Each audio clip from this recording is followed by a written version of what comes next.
भोलेनाथ की सच्ची प्रीत। हिमालय की गोद में बसा था एक छोटा सा गांव, सत्यलोक। वहाँ एक निर्धन ब्राह्मण रहता था। नाम था रघुनाथ। तन पर फटे हुए वस्त्र, पेट में भूख, मगर दिल में भोलेनाथ की भक्ति का महासागर। सुबह से लेकर रात तक बस एक ही राग, हर हर महादेव शंभुनाथ की जय। उसका जीवन कठिनाइयों से भरा था, मगर कभी उसने अपने प्रभु पर शंका नहीं की। हर सोमवार को व्रत रखता, नदी किनारे शिवलिंग पर बेलपत्र चढ़ाता और आंखें मूंद कर बोलता, भोले, तुझसे कुछ नहीं चाहिए, बस तेरी मर्जी में ही रहूं। एक दिन गांव में अकाल पड़ा, खेत सूख गए, नदियां रूठ गईं। लोग ईश्वर से मुंह मोड़ने लगे, पर रघुनाथ का विश्वास और भी गहरा हो गया। गांव के लोग बोले, तेरे शिव ने तुझे क्या दिया? भूख प्यास तिरस्कार? रघुनाथ मुस्कुराया और बोला, जब तक सांस है मेरे शिव मेरे पास है। उस रात रघुनाथ ने शिवलिंग के आगे दीपक जलाया। आंखों से आंसू बहते रहे। वह बोला, प्रभु, अगर मैंने सच्ची भक्ति की है तो बस एक बार मुझे अपने दर्शन दे दो। आधी रात को कैलाश कांप उठा। बर्फ की चोटी पर बैठा एक योगी अपनी समाधि से उठा। उसकी आंखों में करुणा थी, जटाओं में गंगा और माथे पर त्रिनेत्र की ज्वाला।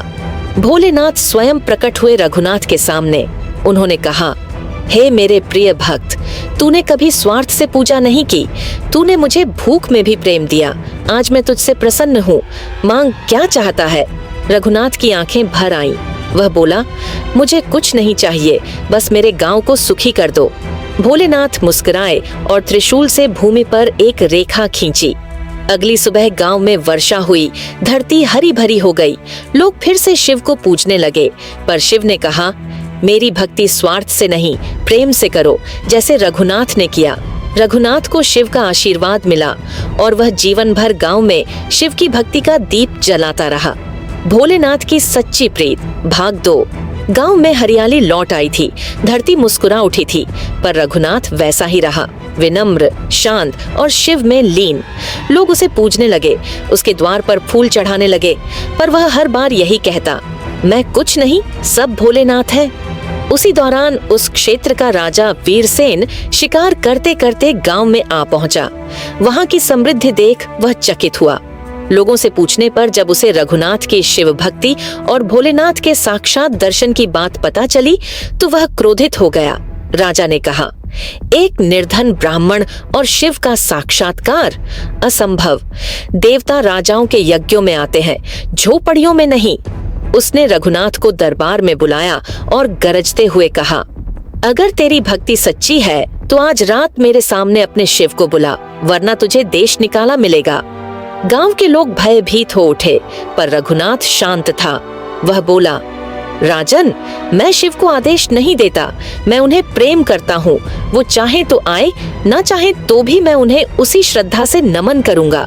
राजा ने उसे हंसी में उड़ा दिया और कहा, आज रात चंद्र ग्रहण है, देखते हैं तेरा शिव तुझे कैसे बचाता है। रघुनाथ मंदिर गया, दीपक जलाया और घंटों ध्यान में बैठ गया। आंसुओं से उसकी आंखें भीगती रहीं, होठों पर बस एक ही नाम, भोलेनाथ। रात के अंतिम पहर, जब चांद पूरी तरह छिप चुका था और धरती पर सन्नाटा था, तभी एक दिव्य प्रकाश मंदिर में फैला। कंपायमान पृथ्वी, मंद संगीत और फिर एक तेज प्रकाश के मध्य शिव शंकर प्रकट हुए। त्रिनेत्र से दीप्त, जटाओं से गंगा बहती हुई, हाथ में त्रिशूल और आंखों में करुणा। रघुनाथ ने आंखें खोली। सामने वही शिव जिनका वह वर्षों से नाम लेता रहा। भोलेनाथ बोले, भक्त की परीक्षा मैं नहीं लेता, दुनिया लेती है। तू अडिग रहा, इसीलिए मैं स्वयं आया।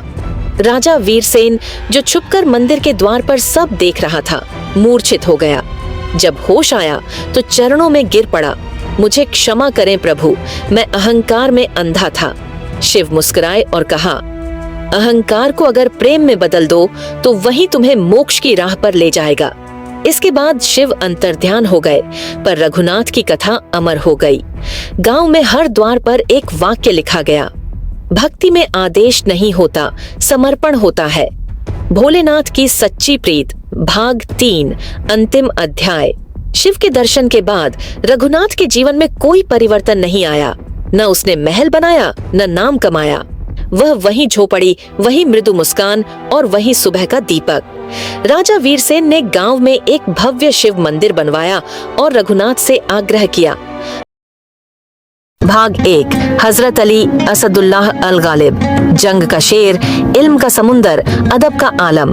अरब की तपती रेतों में जब इस्लाम की रोशनी फैल रही थी, उस वक्त एक अजीम शख्सियत हजरत अली अपने इल्म, बहादुरी और इंसाफ के लिए दुनिया भर में मशहूर हो रहे थे। वो नबी करीम सल्लल्लाहु के चचेरे भाई थे और सबसे पहले इस्लाम कबूल करने वालों में से थे। उनकी तलवार जुल्फिकार सिर्फ एक हथियार नहीं बल्कि अदल का पैगाम थी।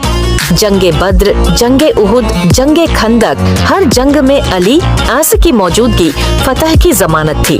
किस्सा खैबर जब यहूदी कबीला खैबर के किले में बंद हो गया, नबी सल्लल्लाहु ने फरमाया, कल मैं वह झंडा उस शख्स को दूंगा जो अल्लाह और उसके रसूल से मोहब्बत करता है और अल्लाह और उसका रसूल उससे मोहब्बत करते हैं। दूसरे रोज सबकी निगाहें दरवाजे पर थीं और जैसे ही नाम लिया गया अली इब्न अबी तालिब, पूरी फिजा में तकबीर की सदाएं गूंज उठीं।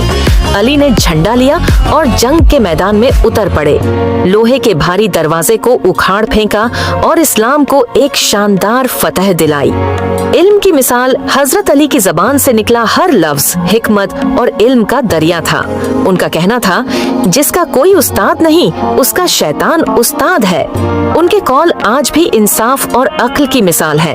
भाग 2 हनुमान जी, बजरंग बली, अंजनी पुत्र, भक्ति, बल और ब्रह्म ज्ञान का साक्षात स्वरूप।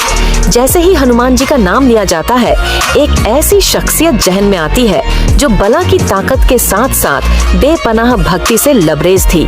उनका जन्म वानर रूप में हुआ, पर उनका हृदय परम ज्ञान और राम भक्ति से रोशन था।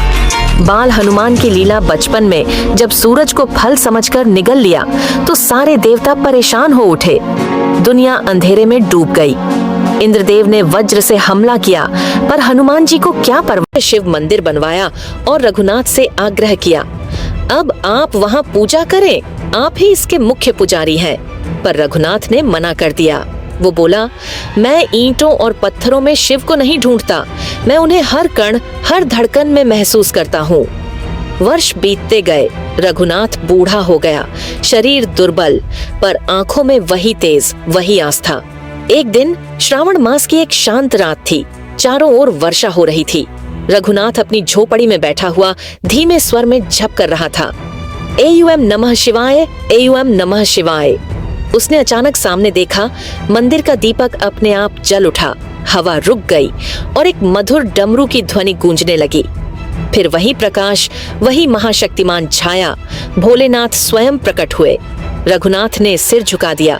भोलेनाथ बोले, हे भक्त, अब तू थक चुका है, तूने जीवन भर मुझे पुकारा, अब मैं तुझे अपने धाम बुलाने आया हूँ। रघुनाथ की आंखों से आंसू बह निकले। प्रभु, क्या मैं आपके लोक में स्थान पाने योग्य हूँ? शिव ने मुस्कुराकर कहा, तू तो वही है जिसने कभी कुछ मांगा ही नहीं। सच्ची भक्ति वही है जो बिना चाह के हो। तू तो मेरे हृदय में बस चुका है। उस रात रघुनाथ ने शांति से आंखें मूंद लीं। अगले दिन गांव वालों ने देखा, उसकी देह ज्योतिर्मय थी, उसके मुख पर मुस्कान थी, झोपड़ी से दिव्य सुगंध आ रही थी। कहा जाता है शिव स्वयं उसकी